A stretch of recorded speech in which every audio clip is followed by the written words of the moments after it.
Assalamualaikum warahmatullahi wabarakatuh. Kami dari kelompok 4 yang beranggotakan ada Febina Aura Fauzia, kemudian ada saya sendiri Jessica Anastasia Harman, kemudian ada Salma Putri Maharani.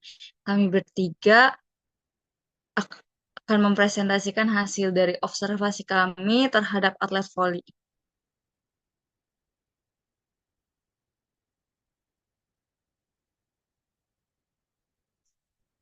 Pengertian bola voli sendiri adalah olahraga yang dimainkan oleh dua tim yang saling berhadapan dengan masing-masing tim terdiri dari 6 pemain. Tujuan dari setiap tim untuk memenangkan pertandingan dengan menyerang dan mencetak poin pada setiap rally. Pertama kali ditemukan oleh William G. Morgan yang merupakan instruktur olahraga. Morgan sendiri memberikan nama voli pertama kali dengan nama mintonet. Dan kemudian disarankan oleh Dr. Harold Springfield untuk mengganti nama mintonet menjadi volleyball. Bola voli pertama kali diperkenalkan di Indonesia pada tahun 1928 oleh guru-guru dan tentara dari Hindia Belanda. Selanjutnya pada PON 2 tahun 1952, bola voli resmi menjadi cabang olahraga yang dipertandingkan. Pada tanggal 22 Januari 1955, terbentuklah organisasi induk nasional yaitu Persatuan Bola Voli Seluruh Indonesia atau PBFSI. Organisasi ini didirikan oleh klub bola voli Surabaya yaitu IVOS dan klub bola voli Jakarta yaitu Fairfit dengan inisiatif dari W.J. Lantumenten yang juga menjadi ketua PBFSI pertama. Tujuan asuhan gizi yang pertama memberikan pengetahuan terkait makanan yang beragam sesuai kebutuhan sehari, kemudian ada mencapai asupan makan dengan target 80%, dan terakhir memberikan pola makan seimbang dengan jam makan yang teratur.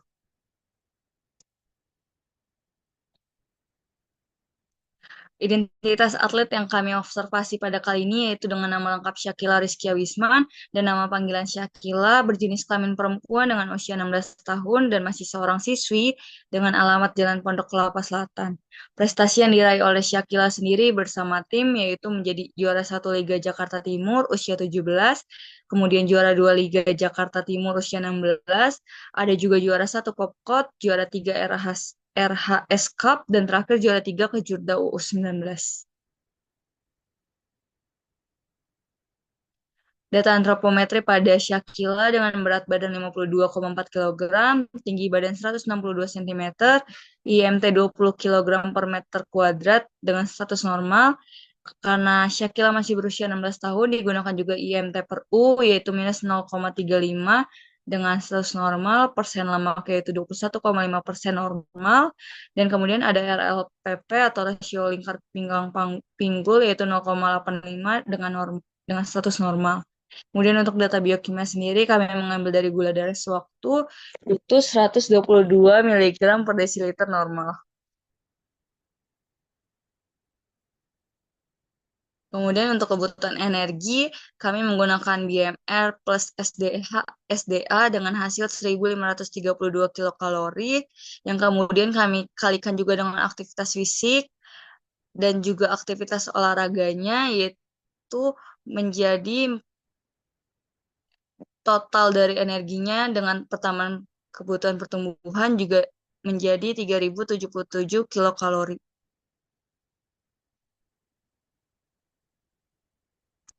Kemudian untuk kebutuhan protein, lemak, dan karbohidrat, dengan protein yang kami ambil yaitu 1,7 dikali berat badan yaitu 89,8 gram. Kemudian dilanjut dengan lemak yaitu 1,8 dikali berat badan yaitu 94,32 gram. Dan terakhir ada karbohidrat yang diambil 7 dikali berat badan yaitu 366,8 gram. Untuk riwayat asupan sendiri, kami ambil 2 kali, yaitu di weekday dan juga weekend. Untuk yang pertama ada di weekday dengan makan pagi yaitu nasi putih, tempe orek, ikan cuek, yang kemudian ada makanan selingan yaitu sari gandum, dilanjut dengan makan siang, Syakila makan nasi, ditambah sayur nangka, telur puyuh dan juga ceker. Untuk selingan sorenya, Syakila makan pisang Ambon. Kemudian untuk makan malam, Syakila makan nasi goreng seafood dengan selingan malamnya susuzi. Persen kecukupannya yaitu energi 46%, 54% untuk protein, 61% untuk lemak, dan terakhir untuk karbohidrat yaitu 46%. Dan yang kedua, riwayat asupan pada weekend. Shakila sendiri makan pagi dengan roti tawar, slice strawberry juga keju parut. Dilanjut makan siang nasi, ditambah ayam tepung. Kemudian selingan sorenya ada coklat. Dilanjut dengan makan malam soto daging yang ditambahkan kentang plus nasi. Kemudian selingan malamnya ditutup dengan susu zi. Untuk persen kecukupannya 42% untuk energi, protein 54%, lemak 40%, dan 51% untuk karbohidrat.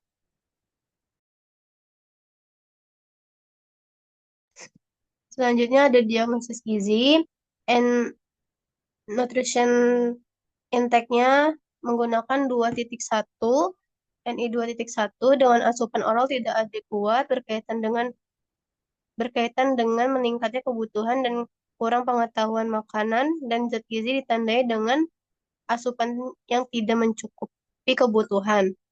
Nutrition clinicalnya menggunakan NC 3.5, laju pertumbuhan yang tidak optimal berkaitan dengan kurangnya pengetahuan terkait makanan dan gizi ditandai dengan kadar glukosa darah yang tinggi yaitu 122 mg per desiliter. Nutrition behavior-nya menggunakan NB 1.1, kurang pengetahuan tentang makanan dan gizi berkaitan dengan kurangnya edukasi sebelum berhubungan dengan gizi ditandai dengan tidak mendapatkan edukasi kebutuhan makanan dan rekomendasi asupan gizi.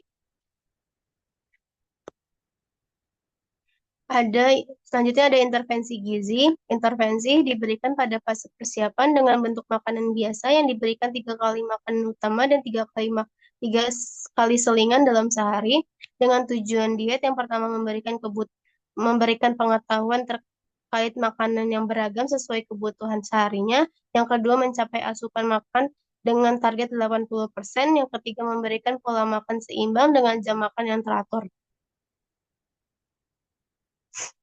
Selanjutnya ada rencana diet, energi. Yang pertama, energi disesuaikan dengan kebutuhan yang telah dihitung sesuai usia dan faktor aktivitas fisik, yaitu 3.077 kilokalori. Yang kedua, proteinnya 1,7 gram per kilogram berat badan dengan total 89,08 gram. Yang ketiganya, lemaknya 1,8 gram per kilogram berat badan dengan total 94,32 gram. Yang keempat ada karbohidrat 7 gram per kilogram berat badan dengan total 366,8 gram dan cairan diberikan cukup. Edukasi atau konseling dilakukan secara tatap muka dengan media edukasi berbentuk flashcard yang berisi tentang kebutuhan makan, komposisi tubuh, dan contoh menu. Adapun flashcard Adapun edukasi yang kami berikan berupa flashcard yang berisi data diri, data antropometri dan dia, perhitungan kebutuhan dari energi, protein, lemak, dan karbohidrat, perhitungan kebutuhan cairan, hasil recall 1 kali 24 jam, serta biokimia.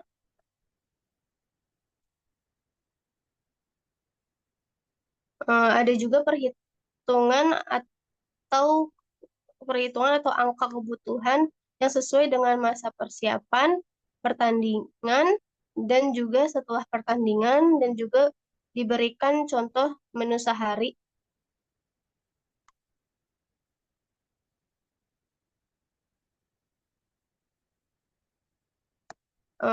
Adapun tambahan edukasi yang kami berikan berupa daftar bahan makanan penukar yang terbagi menjadi golongan berdasarkan sumbernya, mulai dari sumber karbohidrat, sumber protein baik hewani maupun nabati, sayuran, buah-buahan.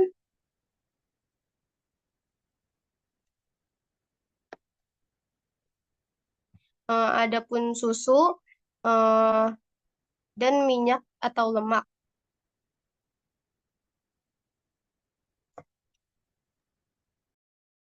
Kemudian ada meal plan day one.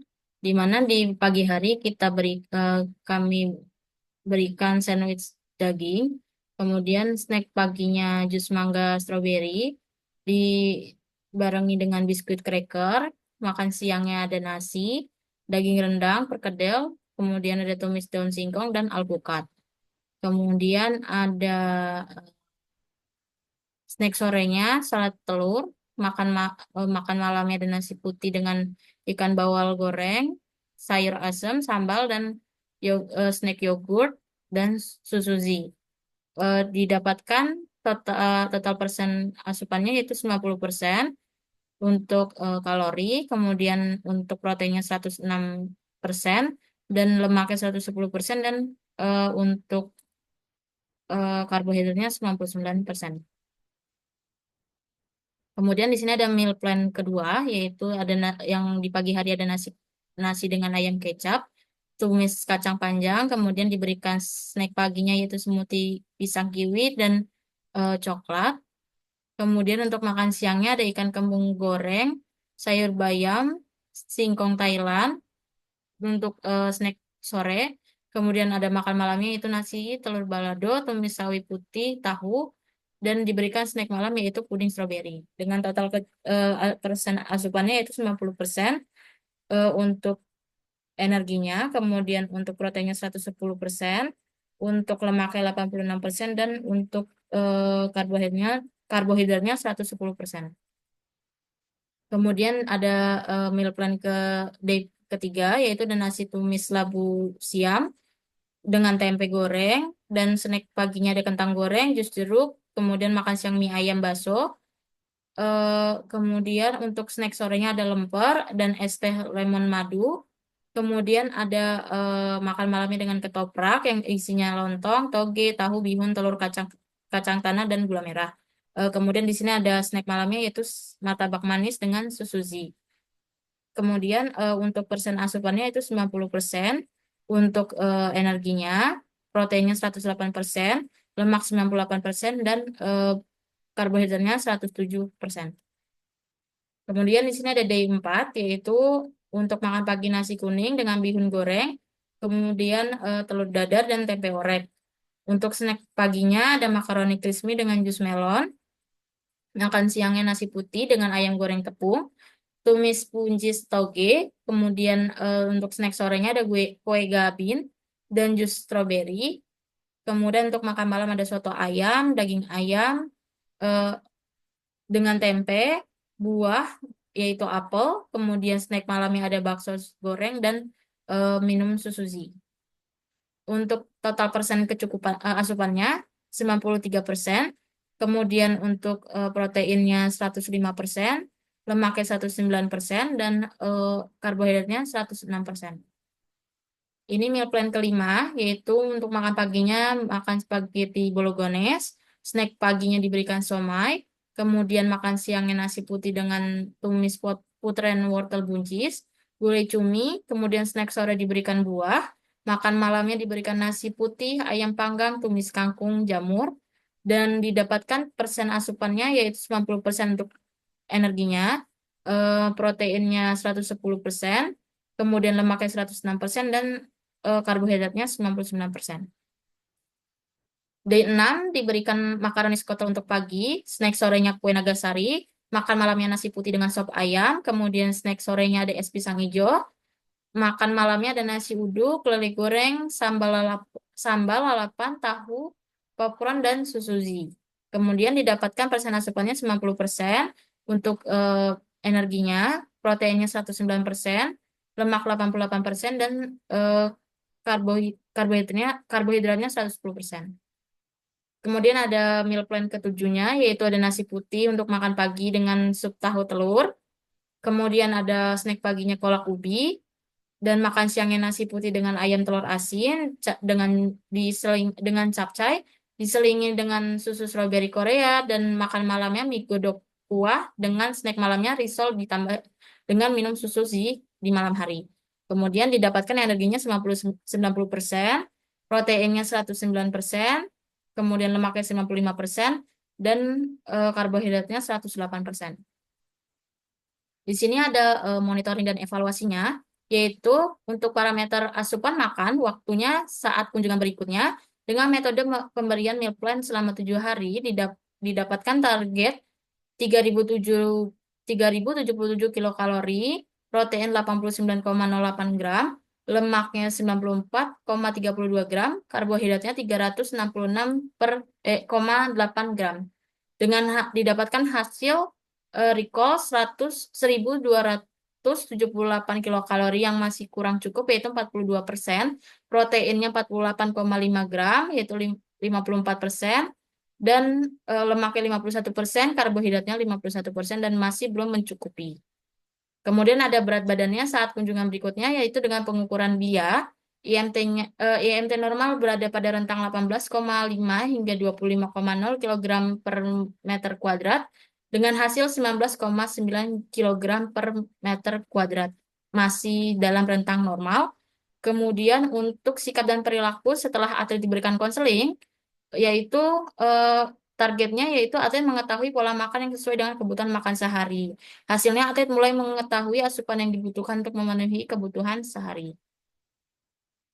Kemudian ada evaluasi BIA, yaitu pada berat badan di pengukuran pertama didapatkan 52,4 kilogram. Kemudian untuk pengukuran kedua yaitu 52,1 kilogram. Kemudian IMT-nya didapatkan 20,0 pada pengukuran pertama dan 19,9 di pengukuran kedua.